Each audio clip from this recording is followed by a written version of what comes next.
The 6 takeaways from Mandalorian episode 3 of season 3, which is the longest episode of The Mandalorian we've had to date. It was exactly what I was expecting in some sense, but also not what I was expecting. I did anticipate us going to Coruscant and having some time with Dr. Pershing given the length of the episode. However, I didn't expect it to go the way it did and to have that amount of time there doing that. So let's kick things off. Before we do, remember to subscribe if you're new, leave a like, it's greatly appreciated. So the first pizza box today is going to be a green circle, and that is for the small chunk of Mando that we did get, and this would be Bo's game. What is she playing at? So in episode 2, we saw her encounter the Mythosaur, and now it becomes evident that it was only her that encountered it. Din must have been out for the count as they were coming up to the surface at that point.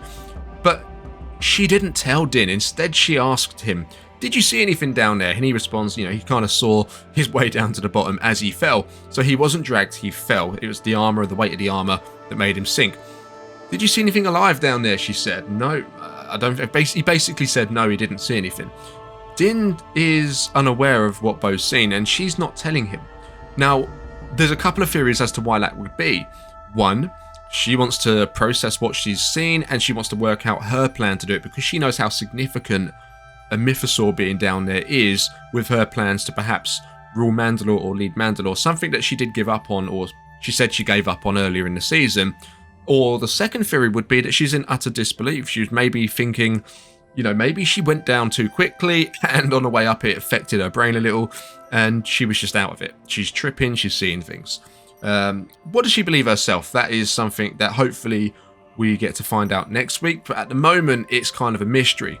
Does she have a longer plan? Does she have an idea of maybe going back to the mines on her own to assess the situation and maybe attempt to tame the Mythosaur? Potentially, would she be that bold to try and do that? Maybe she just needs to go back to check herself to make sure it's real before she starts telling everyone and doesn't sound like a bit of a kook, a bit of a nutter. Now, it's interesting to see where it all goes. I also wonder how this Mythosaur reveal will reach the surface with the other Mandalorians, how that will be received. Will they all be on board and be like, yep, let's go back to Mandalore, guys, and let's take it back? Or will it go the other way of where people don't believe them because they aren't silly? We saw in this episode when Din returned and he said he bathed in the living waters, no one believed him until he proved it by having a sample of the water. And I was thinking to myself, well, why has he got that water sample? That he could have picked that out of the lake as he landed on that planet. But it turns out it must be the water inside the armorer has in her little bases that she keeps. It reacts in a different way with like a blue hue when there's something tipped into it, water's tipped into it, or perhaps even Beskar as well. That must be living water as well, and it reacted to the same water. So there must be a certain chemical element within that water that kind of reacts well with it, which proved it. But yeah, proved the point, but the Mandalorians aren't gullible. So next up, it's another green, and this one is very, very much similar to the first in terms of it's wedged within the beginning and the end of the episode, and that is Din and Bo's teamwork. The way they're interacting, the way they're kind of gelling together on screen, not in the romantic sense. I know what a lot of people are thinking at the moment out there, but just in general, they're working really well together. They complement each other, and you can see Din at the moment throughout episode or season 2 of The Mandalorian, season 3, where we're in now, he's forming strong relationships with fellow Mandalorians, or Boba Fett, in season 2, but now it's Bo-Katan in season 3. And I would actually say the dynamic between Bo and Din is better than that of Din and Boba's, in my opinion. And it also makes me wonder, with Din Djarin being close to both of these characters now, it wouldn't surprise me if Boba Fett is called in to help Din at some stage. How will Boba Fett and Bo-Katan interact? Because I think we're seeing a kind of development with Bo-Katan throughout season 3, where she's going away from the way she once was, and she's more, how do I put it, friendly, if that makes sense. So maybe she'll get on a little bit better with Boba this time around. But it's interesting to see where that goes. That is something we'll have to see. I did get a kind of vibe of, at the end of the episode, when they land to Din's sect, to their covert, Din and Bo land there. It kind of gave me vibes of when you first take your partner around to meet your parents. It's like, hey mum, hey dad, look who I brought home. It was quite funny. And maybe there could be some kind of romantic connection between the two at some stage. You know, I've seen a lot of people say that Bo's way too old. Well, we've never had it officially confirmed how old Bo is. She could have been a teenager during the Clone Wars, although we just assume she wasn't. Din Djarin, I believe, is in his late 30s, early 40s. So there could be a 10 years, maybe even less, maybe 8 years, 7-year gap between them. You know, however they want to put it. But the next one, the next pizza box, the next circle is going to be a red one, okay? Now, we don't give many reds so far throughout this season in The Mandalorian because I've enjoyed pretty much the first 2 episodes. But this one, you know, it's my job today to say it how I see it and how I feel. So I'm going to give a red one, and this one's going to go down to the pacing of the episode. I thought it was completely off. Now, I know the last 2 episodes have been, you know, the pacing has been, you know, a bit faster in areas, and the pacing hasn't been great in the first 2 episodes. However, this one, completely off in my opinion. I'm usually kind of numb to pacing because I get so wrapped up in the story and what's going on screen, but this was glaring today. We had this really fast open, you know, they shot out the blocks. We had a great dogfight as well on Kalevala, probably one of the best we've seen in Star Wars to date. It really gave me Top Gun Maverick kind of vibes. We saw Bo's castle being destroyed, big key events, you know. Bo's castle, even though we just introduced in season 3, was a staple for Bo-Katan. That was her domain, gone, and she retreated it as her home, which is kind of a big event, very similar to when we saw Din lose the Razor Crest in season 2 of The Mandalorian. That was a big event, that was his home, so you know, it's going to impact her in quite a big way. So that was a big event, very fast open start. We know that the Empire is potentially watching Bo, following Bo, waiting for their opportunity to strike. There was a lot of interceptors there. So I mean, they kind of asked it in the episode, you know, where do all these interceptors come from? I mean, who are they led by? Who's sending them? Gideon is locked away at this point in time, we're led to believe, although there's rumours that he's escaped or he's been tortured, which wouldn't surprise me after seeing some of the New Republic actions this episode. We don't know, but I don't think it's going to be Gideon. I'd be very surprised if it's Gideon. We had an interview with Giancarlo Esposito where he kind of spoke of Moff Gideon being trapped and us seeing him escape in this season. So I don't think it's Gideon. Maybe it could be Thrawn. Maybe it could be someone else we're not expecting that we already know about, or someone new altogether. Then it changes. We get all of that within like the first what seemed 10 minutes. And then it changes to Coruscant, and you think to yourself, oh great, we're going Coruscant, can't wait for this. Hence the background. I really enjoyed Coruscant. However, that's when it all slowed down. And it kind of felt like we wasn't watching an episode of The Mandalorian anymore. What we've just spent the last two and a bit episodes watching, it was a complete different show at that point. It felt like we was actually in Andor, not because we was in Coruscant, because of the pacing. Now don't get me wrong, Andor, I liked Andor. The type of show Andor was, that pacing worked for it in my opinion. However, that pacing doesn't work in The Mandalorian, especially given how we started the episode and how the last 2 episodes have went, and how even the other seasons of The Mandalorian have went. They haven't always been the fastest, but never this slow. I think there's just too much of a big contrast within styles. We spent near off 40 minutes on Coruscant with Pershing, and I know we got some cool Coruscant scenes in there. You know, these are characters that we don't really care for as much as we do Din and Bo, being characters we spent a lot more time with already. There is an element of character development and storytelling in what they've done here, but I just think it was way too long. You know, it was bad timing jumping from the first scene we had into this one. We had a hyped up dogfight, and then we kind of go to sleep mode in a way.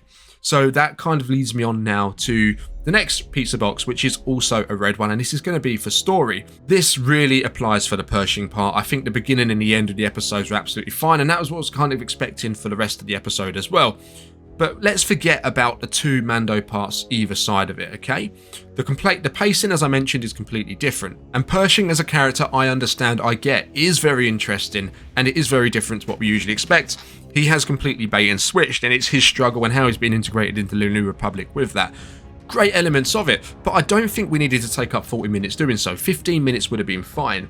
You know, we had the story where he was setting up to get a workbench effectively for his experiments to continue cloning. So what we've established in this episode effectively is he's just joined the New Republic and now he's going against them, but he thinks it's for the right reasons, and that's how all mad scientists are created, guys. That is how it goes in every movie with a mad scientist. They don't do it because they think they're evil, they do it because they think they're doing the right thing when it's not. Okay, so we spent the chunk of the episode doing that. only to wind up with him not achieving any of his goals. Okay, he got grassed up at the end by, was it Elia Kane, her name, who was a former officer, who's actually stitched him right up there, and he ends up getting experimental treatment, basically to forget his memories, and she turns it right up. In my opinion, we could have just had that scene at the end. He's part of the New Republic now. This is what they're doing to him, and that would be much more intriguing, much more menacing, because you're not giving context as to why they're doing it. It would kind of make you think, well, wow, okay, so how different are the Republic to the Empire? A theme that Star Wars has really been touching on lately. So that's my opinion. I think story-wise, it's got to be a red one. I think they've dropped the ball on this part here. It could have been a lot shorter, but we'll see how it goes. Maybe in next week's episode, it will kind of make sense as to why they went into this depth. We'll see though, we'll see. So next circle, and this is circle number 5, Pizza Box 5, and this is a positive one. Getting back on the right track again, guys. And this is for Coruscant in general. Okay, so it was good seeing Coruscant. Okay, we spent a little bit too much time there, but we got some beautiful shots. We saw Coruscant as it was in a time that we've never seen before. We've seen Coruscant during the final days of the Republic. We've seen Coruscant during the Empire. Now we're seeing Coruscant during the New Republic. And what you can take away from this is it never really changes. Even the people, they don't really change. The type of people you get on Coruscant are the same throughout. They don't give a hoot who's in charge, be it the Republic, New Republic, Empire, Rebels, whatever. They do not care. Coruscant is mainly untouched. The only thing that really changes on Coruscant is how strict the governing body is on the planet. It kind of builds on what we saw in Andor, and one of the other differences would be, you know, people seemed a little bit happier. The general people in the background, there's music playing, a little bit more poppy, more cheerful. They're allowed to do that kind of stuff now. It's not all doom and gloom, but other than that, as I say, nothing really ever changes. We move on to the 6th circle, and this is going to be for length. Now, length is going to be orange. This, as I mentioned earlier, is the longest episode of The Mandalorian we've had to date. And when I heard that, like everyone, I was buzzing. I couldn't wait. On the back of episode 2, which was a phenomenal episode, the big reveal at the end, I felt like we was going to get something really special in this episode and was really going to push the story forward even more than we've already done within the first 2 episodes, which is a lot, in my opinion, already. But now I've watched the episode, I'm not so buzzing for these longer episodes. One thing I will say for Disney, Lucasfilm at the moment, they're not afraid to completely turn a show on its head and take out the main character effectively for a whole episode or even part of the episode, as we saw in the Book of Boba Fett, as we saw in this episode of The Mandalorian, and shove someone else in there. Sometimes it works. The Mandalorian and the Book of Boba Fett improved them episodes or that series, whereas Pershing, taking out Mando and putting Pershing in for the majority of the episode, certainly didn't pay off. I don't think that worked. Maybe they'll learn, you know, if you're going to change a story and explore another story within someone else's, you need to make sure it's a good story and it's interesting. You know, this really wasn't, in my opinion. So my personal take for this episode, and I've rated the other ones really highly. I think it was an 8 or an 8.5 episode 2 for me that I said. This one's going to be 5.5. Okay, so it's an episode that I probably won't go back and revisit. We got some cool scenes. It kind of just builds us up more towards episode 4. Okay, what we was expecting, or what I was wanting to see or expecting to happen in episode 3, you know, I'm kind of expecting that to happen now in episode 4. Where we're going to get some more Mythosaur story. We're going to get more development with Bo and Din, maybe with the Armourer. We can see Paz Vizsla. You know, he's not too happy with Bo-Katan's arrival. How's that going to play out as well? So these are all elements that I want to see explored in the next episode, and hopefully we don't get the same situation and we actually get round to him this time around.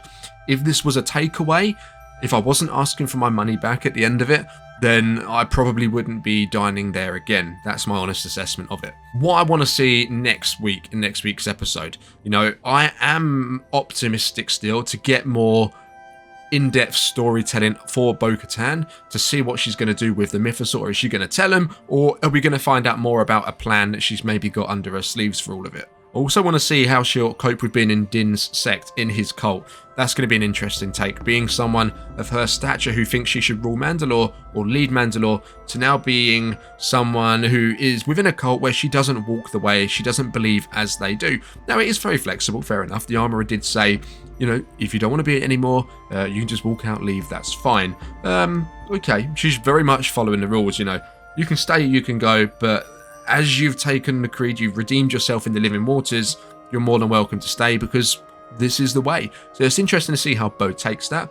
I think it could be good for Bo as a character to understand Din's background, what he was raised with, his beliefs he has, and she might believe him a little bit more now, seeing the mythosaur herself. I understand it would be good development for her, but I don't think she's going to be in there in the long run. But I think it will put her on good terms, and maybe she can teach Din's sect a few things, as well as they can teach her a few things about what it means to be a Mandalorian. I want to see how that rivalry pans out, because there is going to be one, I think, between Paz Vizsla and Bo-Katan, and I also want to see if Din Djarin is going to be someone who's in the way now for Bo-Katan's plans of reclaiming Mandalore, because I think now she's seen the mythosaur, and she's keeping it quiet. If she isn't doing it because she isn't convinced herself that she was 100% sure she saw it, and she's keeping it quiet because she's got a plan, it'd be interesting to see if Din Djarin is part of that plan, or if he was in the way of her achieving her goals for that plan. Interesting to see. At the moment, I ultimately think they have dropped the ball on this episode, but maybe it'll make a lot more sense next week when we get the next one. Stay tuned, guys. This week there's going to be, up until next episode, there's going to be a lot of Mandalorian videos coming out again, so stay tuned for that. Remember to subscribe if you want to see more of them, and leave a like if you enjoyed today's 6 takeaway video. I'll catch you in the next one. Remember, this is the way.